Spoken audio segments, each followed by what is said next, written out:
Hello friends, welcome to study together for exams में। आज मैं बात करने वाली हूँ सीटेट को लेके। सीटेट पेपर 1 और सीटेट पेपर 2 दोनों ही जो पेपर होते हैं उसमें लैंग्वेज आपको चुनना होता है। तो आज मैं बात करने वाली हूँ लैंग्वेज 1 के बारे में। अधिकतर लोग लैंग्वेज 1 ही चुनते हैं, उसमें हिंदी ही चुनते हैं। तो हिंदी की तैयारी कैसे करें, क्योंकि टोटल पेपर में 30 नंबर का तो आपका लैंग्वेज 1 ही होता है, यानी हिंदी ही होता है। तो ये आपको सीटेट पास कराने में बहुत ही हेल्प करता है। तो आप ऐसे कोशिश करिए कि हाँ, लैंग्वेज 1 में मेरा एक भी नंबर इधर उधर ना जाए।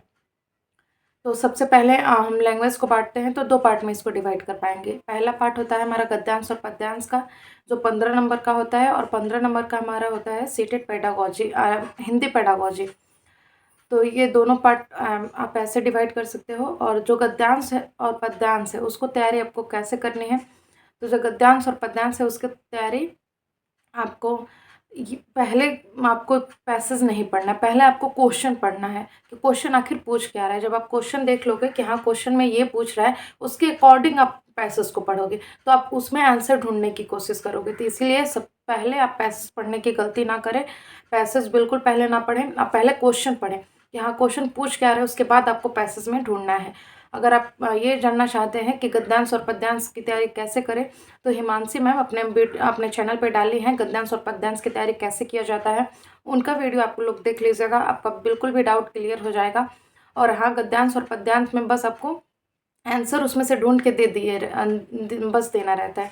तो आप ये कोशिश करिए कि हाँ 15 का 15 नंबर तो उसमें बिल्कुल गलती होना ही नहीं चाहिए। आप इतना प्रैक्टिस कर लीजिए कि आपका पैसेज पढ़ने का इतना अच्छा आदत बन जाए कि आपका क्वेश्चन उसमें एक भी गलत ना हो। और दूसरा रह गया सीटेट पेडागोजी। उसमें आप हिमांशी मैम जो है वो हिंदी का मैराथन कराएंगे, हिंदी पेडागोजी का, आप उसको देख जाइए। और जो सचिन सर है वो भी हिंदी पेडागोजी का मैराथन कराए हैं, आप उसको देख जाइए। जब आप मैराथन वीडियोस क्लियर कर लेंगे, ये ज़रूरी नहीं है कि आप मैराथन, आप चाहे ऐसे भी वीडियोस देख सकते हो, लेकिन आपका जो हिंदी पेडागोजी है उसके थ्रू आपका कॉन्सेप्ट पूरा क्लियर होना चाहिए। क्योंकि जब तक कॉन्सेप्ट क्लियर नहीं होंगे आपसे क्वेश्चन बिल्कुल नहीं बनेंगे। तो इसीलिए आप सबसे पहले अपना कॉन्सेप्ट क्लियर करिए। कॉन्सेप्ट क्लियर करने के लिए मेरा सजेशन यही रहेगा कि आप मैराथन को कम से कम 7 से 8 बार देख जाइए। और उसके बाद आप क्वेश्चन सॉल्व करिए। क्वेश्चन में क्या आपको सॉल्व करना है, PYQ सॉल्व करना है।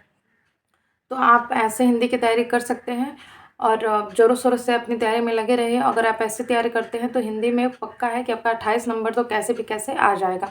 और हाँ, जब भी आप सीटेट की तैयारी कर रहे हो तो ये बिल्कुल ना सोचे कि इस बार नहीं निकलेगा तो अगला अटैम्प्ट देंगे। ये थॉट्स बिल्कुल दिमाग में ना रखें, क्योंकि जब मैं सीटेट की तैयारी कर रही थी तो मैं यही सोच के रखी थी कि हाँ मुझे एक बार में ही, चाहे जितनी भी मेहनत करना पड़े, मुझे बस एक बार में ही सीटेट क्वालिफाई कर जाना है। क्योंकि उस टाइम भी था कि BPSC 4 पॉइंट आने वाला है, तो मैं उसको मिस नहीं करना चाहती थी। इसीलिए आप लोग भी जी जान लगा के मेहनत करिए, हो सकता है कि BPSC 4 पॉइंट में आप लोगों को चांस मिल जाए। अगर आपको वीडियो पसंद आए तो चैनल को सब्सक्राइब करें, लाइक करें। थैंक्स।